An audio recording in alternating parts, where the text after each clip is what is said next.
Senior Sunni leaders in Baghdad are indicating they could work with the incoming Prime Minister Haider al-Abadi, a Shiite. He is set to replace the divisive Nouri al-Maliki as Iraq's new head of government. But can al-Abadi bridge the sectarian rift in Iraq and defeat the Sunni extremists who call themselves the Islamic State?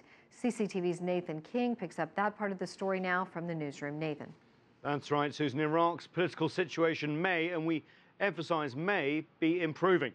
A key Sunni tribal leader, Ali Hatem Suleiman, whose people dominate Iraq's restive Anbar province, said so long as the Sunni minority rights were respected by the new government, they would be ready to work with them. Getting the key support of key figures in the Sunni community like Ali Hatem Suleiman will be key for the new Iraqi government, but can they meet the Sunni community's key concerns? We want to see a change in the political process and to see Sunnis get their rights which they revolted for. Therefore, we will remain pessimistic until we see deeds and not words. We always try to wait and see what is the program of the government and what is its vision. And if we do not feel any chance, then we will go on with our revolt. As he moves to succeed the much maligned Nouri al-Maliki as Iraqi Prime Minister, Haider al-Abadi has called on the whole country to unite against the Islamist threat.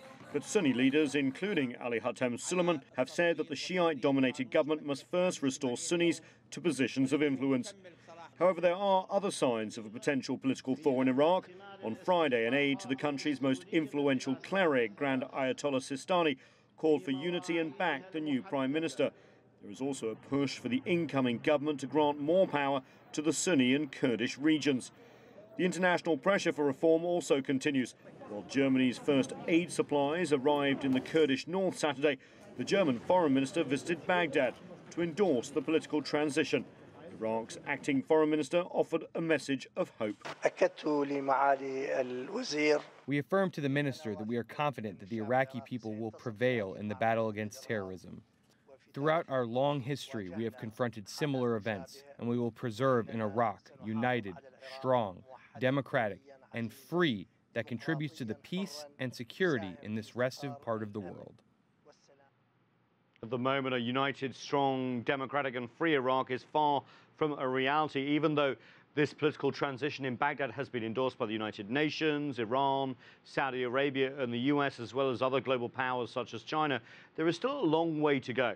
And while the new Prime Minister has won international support, he still has to convince Iraqis that he will be different from his predecessor, especially as he comes from the same political party as Nouri al-Maliki. Susan?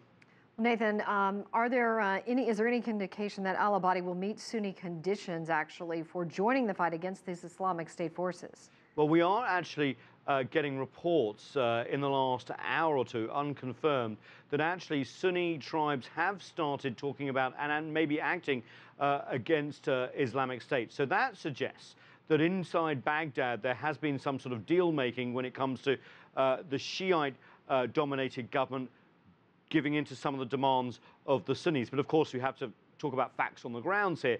Remember, the Kurds, when Islamic State moved into Iraq, seized the oil-rich town of Kirkuk. There has not been an oil deal to share Iraq's oil wealth between the Kurds, the Sunni and the Shiites as well. So there's lots still to be done. But if these reports are true, that there is more coordination with resisting Islamic State, including some of the Sunni tribes. Remember, they've done this before. It would be interesting to see the cohesiveness of Iraq acting together. Also, just late word, there is also reports that the US is starting to think about protecting Baghdad as well, now that this political transition is underway from Islamic State as well. So a fast-moving situation on the ground politically as well as militarily. Susan? Absolutely, certainly a fluid situation. Nathan King reporting live in the newsroom.